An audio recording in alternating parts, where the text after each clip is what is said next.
Wealthy और effluent Indians के देश छोड़ने और विदेशों में बस जाने की बात अब कोई नई खबर नहीं है। पिछले कुछ सालों में तो करीब 2 लाख लोग हर साल इंडियन सिटीजनशिप छोड़ रहे हैं और जाकर बस रहे हैं विदेशों में। 2014 से अभी तक के इस अमृत काल की विडंबना यह है कि 1.7 मिलियन यानी कि 17 लाख लोग आधिकारिक तौर पर देश छोड़ चुके हैं।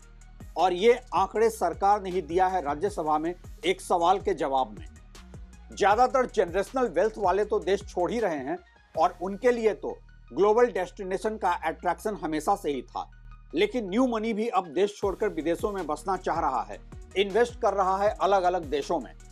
साफ हवा, पानी, सड़कें, सुरक्षित माहौल, बेहतर रिटर्न ऑन टैक्स पेड और ओवरऑल बहुत बेहतर क्वालिटी ऑफ लाइफ। फिर क्यों ना छोड़े वो देश। लेकिन जिस बात पर ज्यादा चर्चा नहीं हो रही है वो ये कि कैसे फाइनेंशियल प्लानिंग करते हैं ये इंडियंस विदेशों में बसने के लिए। आधिकारिक तौर पर तो सरकार का ये कहना है कि वो उन भारतीयों की सैलरी या जॉब ट्रैक नहीं करती है जो देश की नागरिकता छोड़ चुके हैं।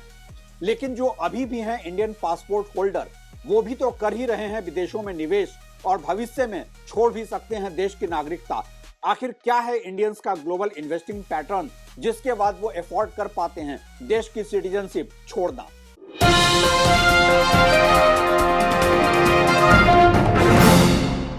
नमस्कार, आप देख रहे हैं ट्रैक टू रियलिटी और मेरा नाम है रवि सिन्हा।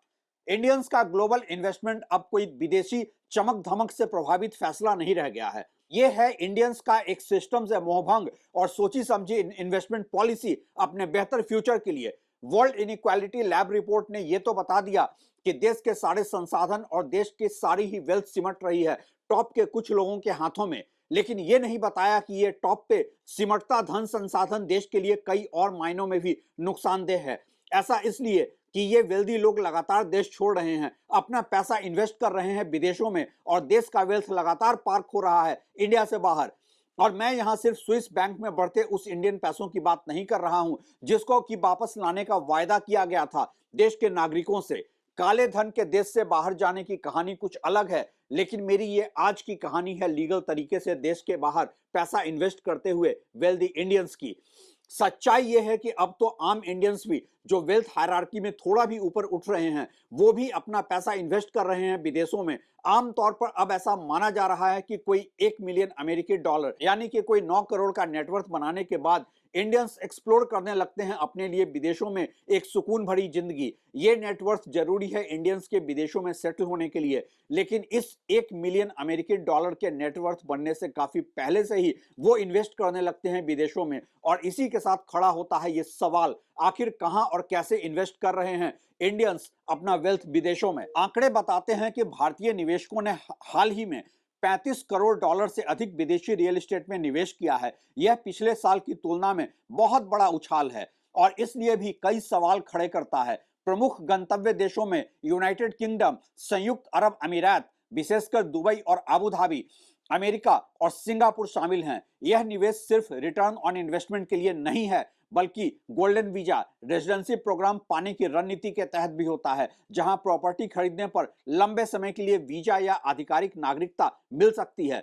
खासकर दुबई और आबू धाबी को भारतीय उच्च आय वर्ग HNI हाई नेटवर्थ इंडिविजुअल्स के लिए वैश्विक संपत्ति और निवेश हब के रूप में देखा जा रहा है।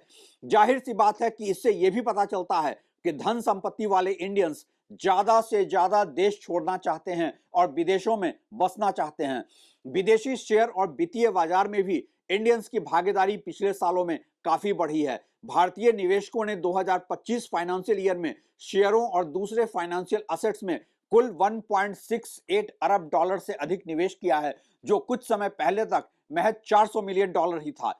अगर इसे रियल एस्टेट निवेश के साथ जोड़ा जाए तो कुल निवेश 2 अरब डॉलर से भी ऊपर पहुंच गया है। यह बढ़ोतरी लाभ वाली वैश्विक इक्विटी, ETF और अन्य वित्तीय मार्केट में निवेश की इच्छा को दर्शाती है। ऐसे निवेश आमतौर पर भारतीय लिबरलाइज्ड रेमिटेंस स्कीम LRS के तहत होते हैं, जो हर साल हर व्यक्ति को 2,50,000 डॉलर की सीमा तक विदेशी निवेश की इजाजत देता है। हालांकि हाल के सालों में इनकम टैक्स डिपार्टमेंट ने ऐसे निवेश पर काफी सवाल उठाना शुरू कर दिया है। लेकिन यहां बात सिर्फ रिटेल इन्वेस्टर्स के ग्लोबल इन्वेस्टमेंट तक की नहीं है। भारतीय कंपनियों के बड़े विदेशी निवेश भी हो रहे हैं। भारतीय कंपनियां अब विदेशों में सीधे व्यवसाय और अधिग्रहण एक्विजिशन से भी बड़ा पैसा लगा रही है। जैसे कि जायडस लाइफ साइंसेज ने फ्रांस में बड़ी खरीदारी की, सन फार्मा ने अमेरिका में निवेश किया, टाटा ग्रुप, रिलायंस और अन्य ने यूरोप, मध्य पूर्व और अफ्रीका जैसे स्थानों में बड़े प्रोजेक्ट्स पर पैसा लगाया।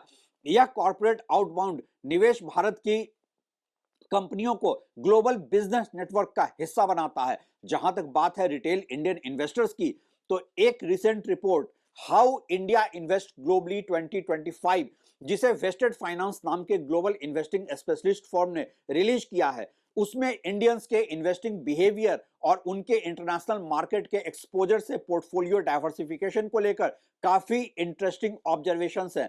ये रिपोर्ट बताती है कि इंडियन इन्वेस्टर्स अपना इंटरनेशनल असेट का एक्सपोजर बढ़ा रहे हैं और अब वो सिंगल स्टॉक इन्वेस्टमेंट की जगह इंडेक्स फंड और thematic ETFs exchange traded funds में इन्वेस्ट कर रहे हैं। सबसे दिलचस्प बात यह है कि ये रिटेल इंडियन इन्वेस्टर सिर्फ मेट्रो शहरों तक सीमित नहीं हैं, बल्कि देश भर के 145 अलग अलग शहर से हैं, जिसमें कि कई छोटे शहर भी शामिल हैं। इसमें टीयर 1 शहर से 53% इन्वेस्टर्स हैं और टीयर 2 और 3 शहरों से 47% इन्वेस्टर्स हैं।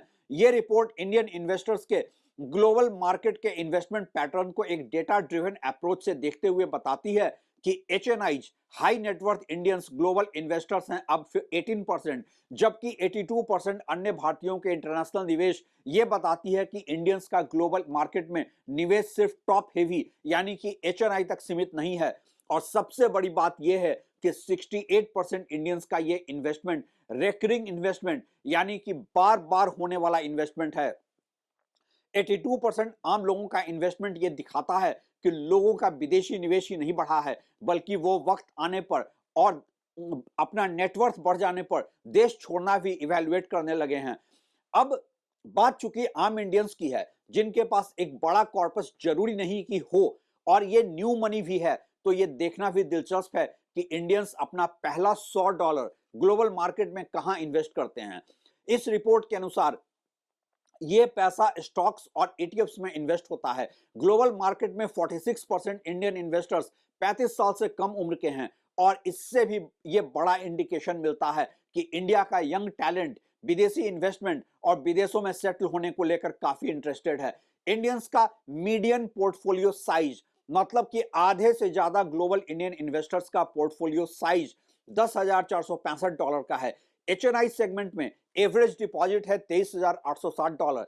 एक एवरेज ग्लोबल इंडियन इन्वेस्टर के पास पोर्टफोलियो में 8 स्टॉक्स होते हैं और इनमें से 61% टॉप 10 स्टॉक और ईटीएफ में इन्वेस्टेड होते हैं। ईटीएफ इनमें से 80% इन्वेस्टर्स की पसंद है और 27% इंडेक्स ईटीएफ को पसंद करते हैं। 7% ऐसे ईटीएफ्स इमर्जिंग मार्केट्स के ईटीएफ्स भी होते हैं। अब इसी के साथ सबसे अहम सवाल ये उठता है कि आखिर क्यों भारतीयों का विदेशी निवेश बढ़ रहा है। कई वजह है। सुरक्षा और संपत्ति संरक्षण, बच्चों की शिक्षा और फ्यूचर में सेटल होने की प्लानिंग, विविधीकरण, portfolio diversification, golden visa, residency programme, बेहतर रिटर्न और वैश्विक अवसरों से लाभ उठाना। क्या आने वाले दिनों में ये इंडियंस का ग्लोबल मार्केट में इन्वेस्टमेंट और भी ज्यादा ब्रेन ड्रेन और वेल्दी इंडियंस के देश छोड़ने का एक सबब बनेगा? यह वाकई सोचने का समय है कि आखिर क्यों इंडियंस का भरोसा देश के मार्केट से ज्यादा विदेशी मार्केट्स पर है। आप क्या सोचते हैं इस बारे में? अपनी राय हमें जरूर बताएं। शुक्रिया।